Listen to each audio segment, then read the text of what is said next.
We began our channel to chronicle our ever-changing family life here in our century farmhouse. Because even if we choose to be present in all the moments of the passing days, it seems that memories are still fleeting.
We had expected to share mainly our creative undertakings and the reworking of our home, but it seems that one reoccurring theme when people reach out to us in real life or in comments and direct messages, it's usually about how we raise our kids.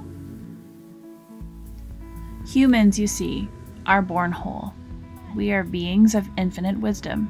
We know ourselves when no one interferes with our process of unfurling. The act of shaping a child, though well-intentioned, is often how we mold our kids to fit the shape we believe they'll need in order to avoid the hurt that we ourselves have endured.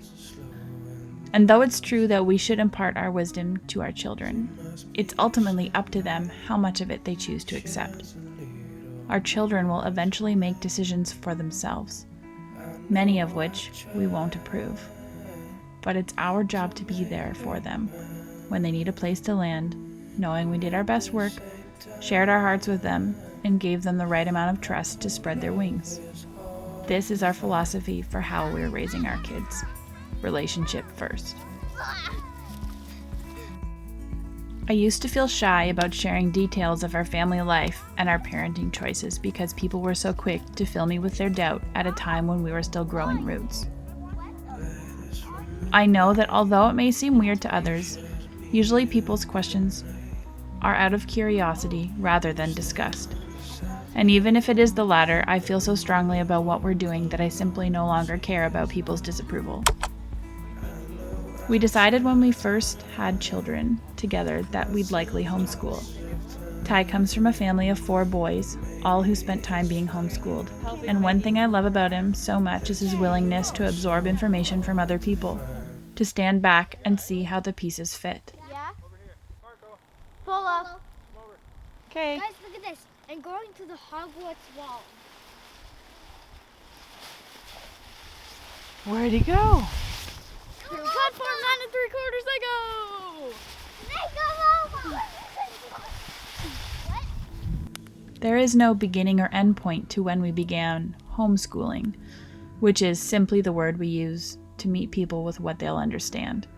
In truth, we actually don't school, and we ultimately don't believe in schooling.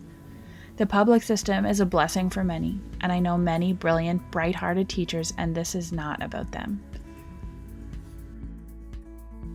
In a classroom with only 3 bodies, the world is our school.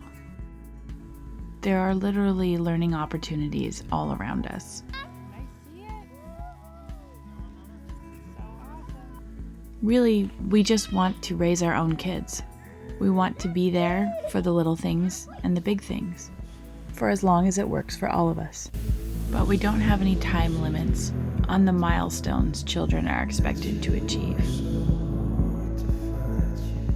We know now that kids need ample time to explore outdoors, to pursue their own interests, to grow from the inside out.